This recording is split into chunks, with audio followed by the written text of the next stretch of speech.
is Studio 102 in Plymouth Barbican. 102 Vauxhall Street, the Barbican, Plymouth PL1 2DD. It's the end of the year show with standout art. My name is Chris Parks. Nice name, Chris. Thank you very much. So, what's your work about in this gallery?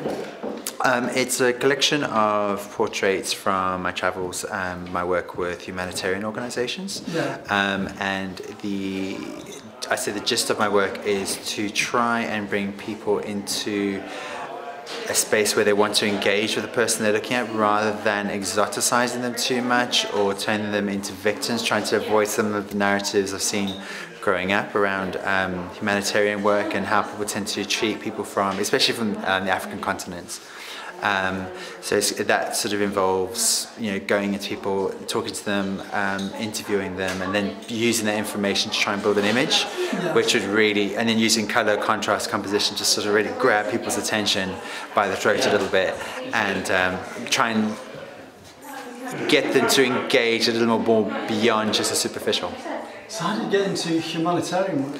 I've always had my first interest in photography was, one of my big heroes was Don McCullin, and he is one of the great war photographers, and living war photographers as well. He lives in Somerset now, I think, but his work, I was really touched by how his work was of people in extreme distress or have suffered major trauma, or in surviving conflict or in conflict, and he always managed to keep their humanity intact and their dignity intact. Yes. And that's something that I thought was predominantly in black and white as well. Yeah, absolutely. So that was one strand I think I drew in, but then as I got into photography, it was very much from a place of photography was what paid my rent, and obviously that meant I was. It doesn't pay my rent. Well, I was very lucky. I think I was first a cruise ship photographer before anything else. A cruise ship photographer. Oh yes, of course. Which is kind of considered like the McDonald's of photography. Yeah, well, it's a good one because at least you are getting out and travelling at the same time.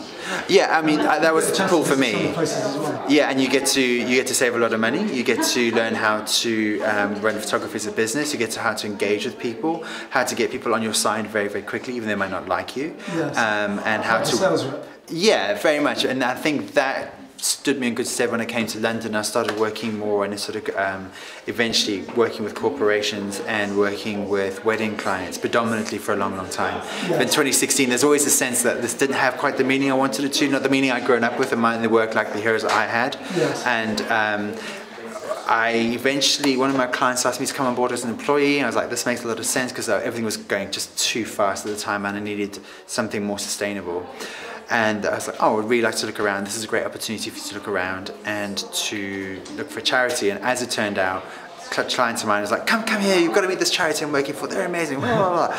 And I ended up going to Sierra Leone in 2016. This charity has a marathon there every year. Yes. And that was just turned everything upside down for me. As this is what I've been.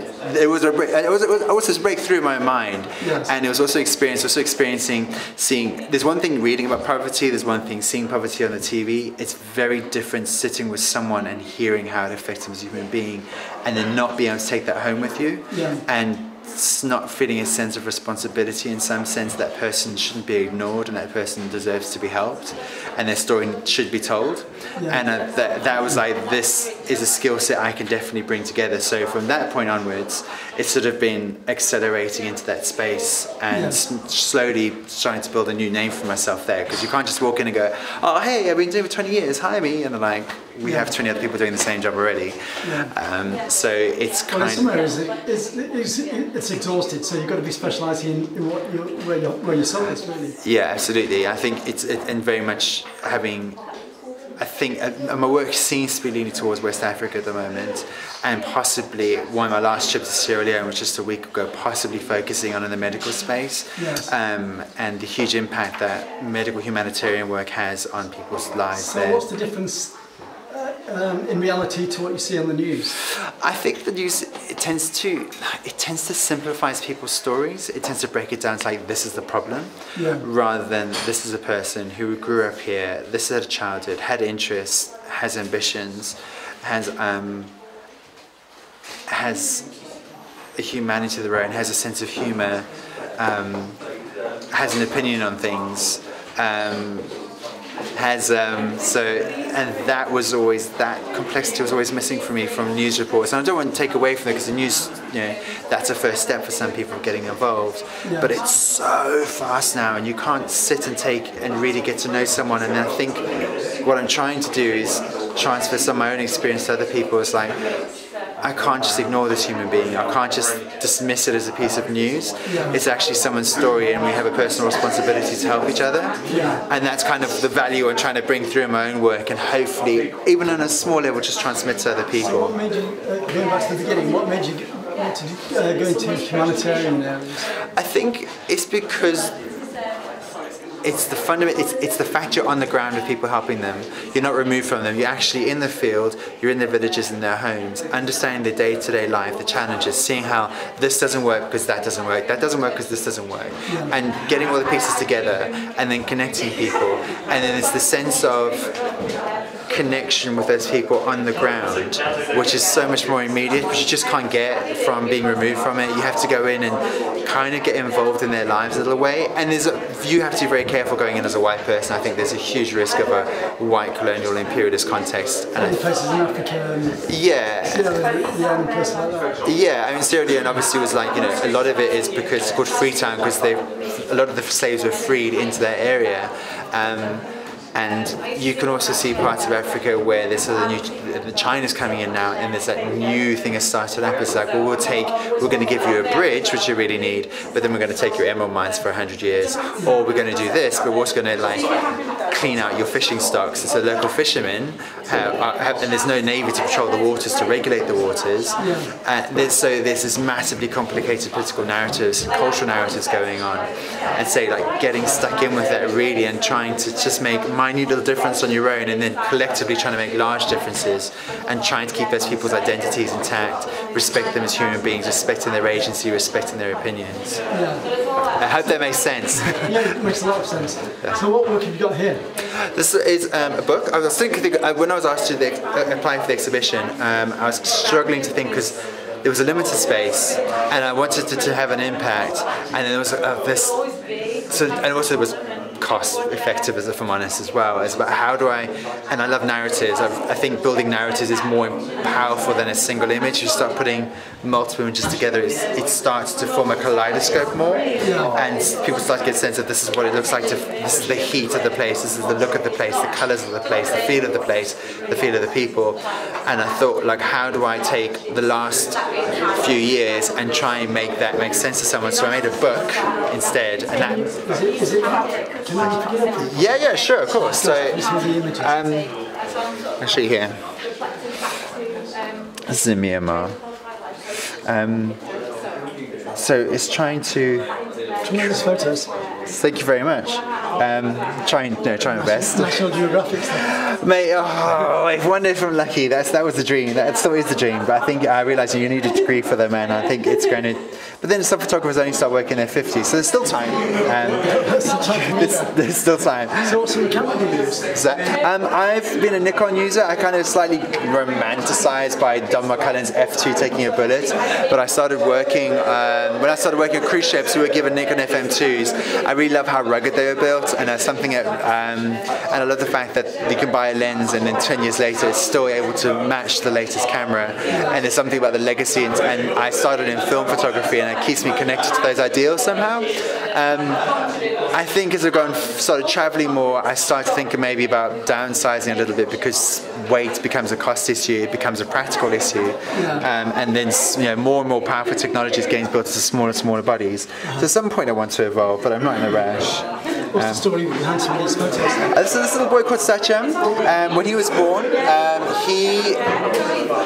think, as I understood it, he wasn't breathing for the first 4 minutes when he came out of the womb. and it was around the age of 3 that noticed he wasn't walking properly. And this is a very small NGO in Nepal, in the southern part called Terai, which is not how most people picture Nepal. It's much more like India. It's very hot, it's very dusty, it's very flat, and the population looks more traditionally Indian. But this very small charity works with people with disabilities, and they're helping him, bringing his legs, these splints here, and then teaching him how to walk one by bit. So it's really cute. This is his uncle, because his dad was running the shop that day, so he carries Sachem to the unit and they teach him how to walk. And he was just like this incredibly shy kid, but the moment he turned the camera on, he just lit up like a little firework. He was wonderful. Yeah. These are the portraits of... Stunning portraits. This is the Misahar community. After the Rohingya, which I think obviously is for terrible reasons it's been better publicised, but they are one of the most marginalised ethnic groups in the world. They are rank the bottom for every single development index. There is not a single girl of the age of 10 in any school anywhere in the world from this community, and they're widely considered to be untouchable because historically they were the people who washed the dead, and they also caught rats as well for rich people, so you didn't want to have anything to do with them. So you get Welsh disease from rats as well, so you can get all sorts of disease. Yeah, it's more the social stigma that's come out of that, that's stuck with them. Nobody wants to do work with them. Their kids won't go to school. They're not allowed to cross land to go to school because they don't want the Musahar on their land. So it's and very luckily Street Child, the charity I work with, have finally got funding approval. And for the next at least 5 years, they're going to have projects which can help improve like gender equality. There's huge gender disparity in the communities, giving access to education, sanitation, education, things that are going to make small but basic differences in their lives. And it's very interesting because like the men are traditionally the power holders in the community. It's the women who are doing the changes, and I think it was them I was drawn to in the community most. The day I got to spend with them, it's really hard because it's not hard. It's challenging because the interview got there and they were pissed off, pardon my French, about seeing us. Like, why are you guys back here? You take our photo, you don't care about us, you make money out of the photo, and we're like, whoa, whoa, whoa, like, slow down. Yeah, so let's hear this out. Like, what are your concerns? And it has to be translated from English to Nepali to the local dialect, and then back again. So it's answer reply. So there's some translation as well. Yeah, so it's a long process, but it's about being patient and hearing people out and just legitimizing and validating it. Genuine, you'd be listening to them anyway. Yeah, absolutely. They're more important. Absolutely, yeah. If you're going to take someone's photo, you can't just go in and there's a real risk of taking away their dignity. Or their soul. Or their soul. They think their soul's been taken away. In some communities, that's what I think is very much, I felt like it's just making a quick buck out of it, and I thought that's not what we're here for. Like, we need to tell your story, and where we come from, photos are really powerful for that. So with your consent, and once we talked through their process for about an hour, things calmed down, and then they were like much more amenable to the process, and then again, talking through before we left, have you got any questions, have you got any concerns, showing the photo to them, and taking them through that process. And then I've got to thank, like, I was very lucky, I've got amazing field workers who go with me, they have ties to the community, can do the translations, and have those values as well.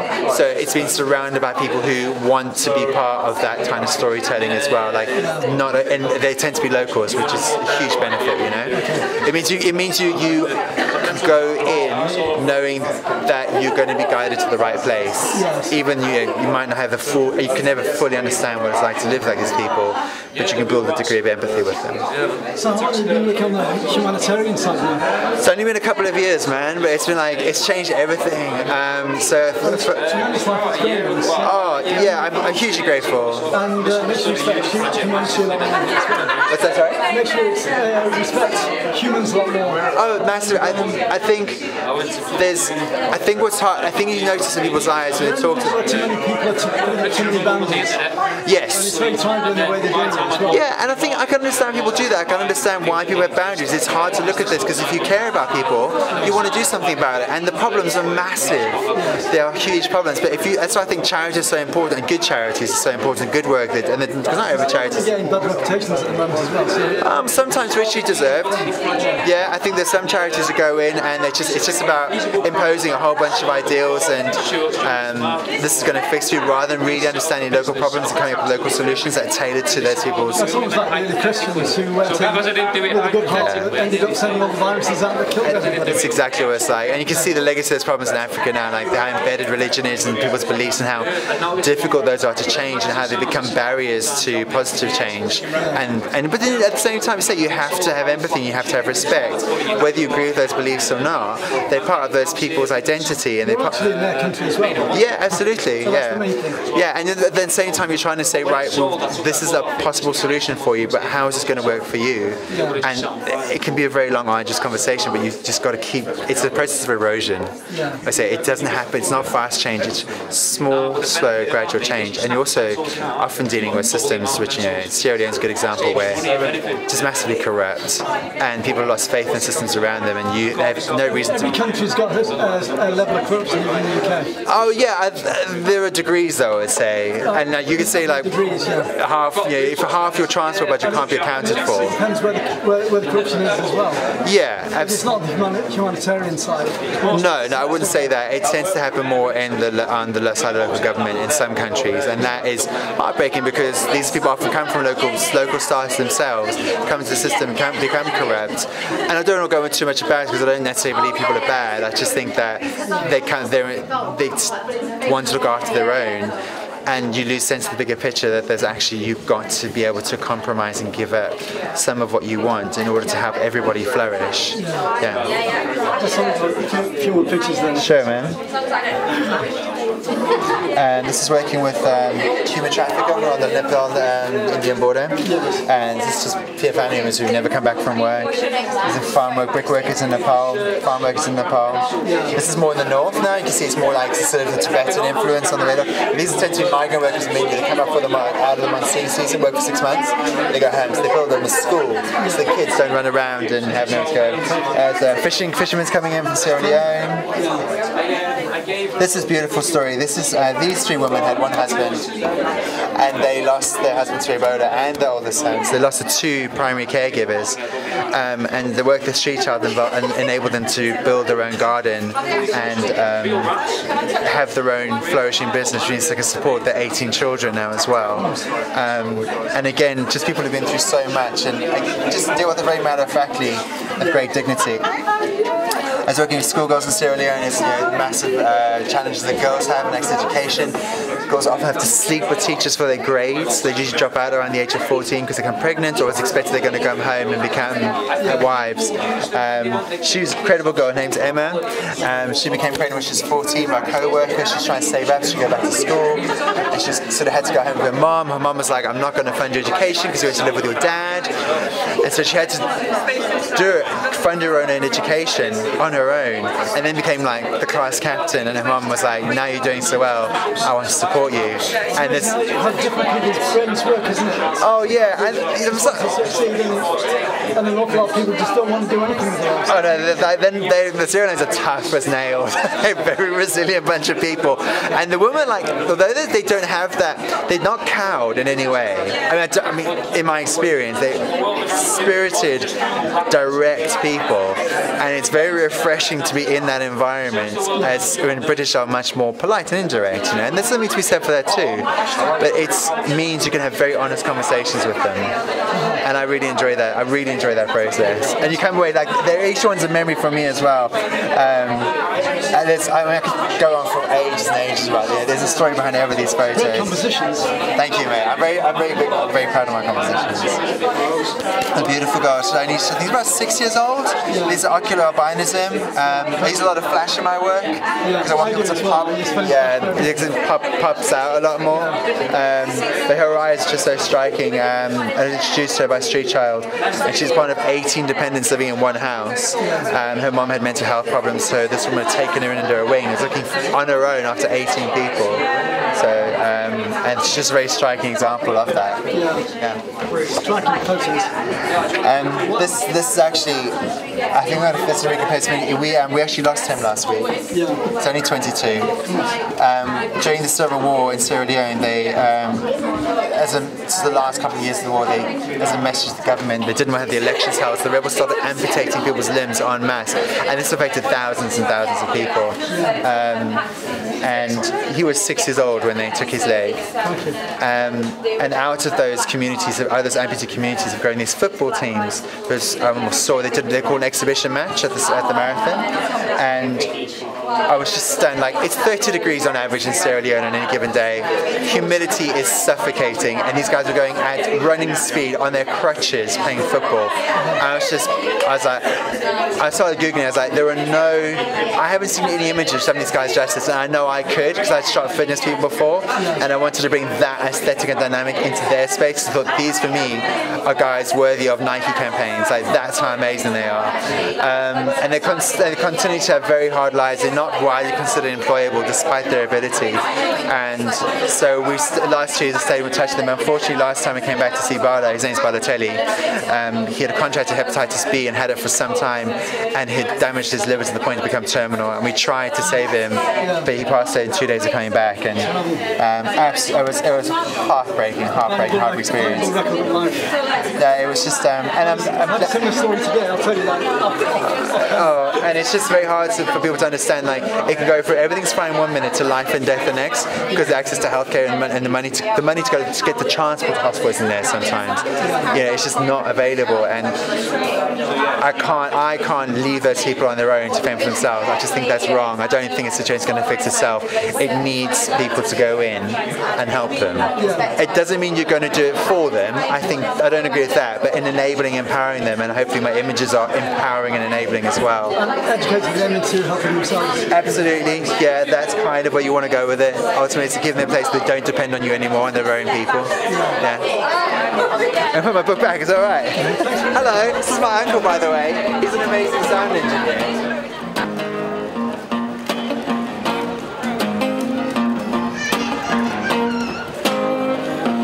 Maybe I'm foolish, maybe I'm blind, thinking I can see through this, see what's beyond.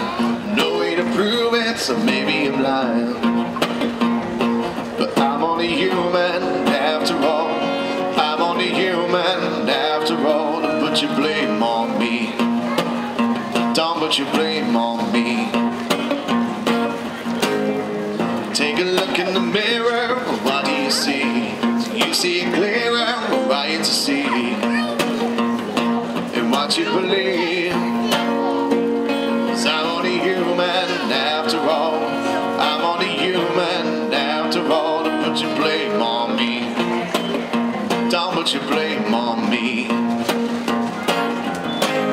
Some people got real problems. Some people out of luck. Some people think I can solve them. Lord heavens above. I'm only human after all. I'm only human after all. Don't put your blame on me. Thanks to the great Studio 102 in Plymouth Barbican. You can find them on Google and Facebook. You can find Chris Parks on chrisparks.photoshelter.com. You can also find him on Facebook. This has been a Chris Summerfield video 2018. Don't forget to subscribe to my videos. You can contact me at ccsPhoto12@hotmail.com, and if you can help to sponsor my videos, you can PayPal me at ccsPhoto1@gmail.com. Thanks for watching the video. Music with great thanks by Steve Sampson from Plymouth.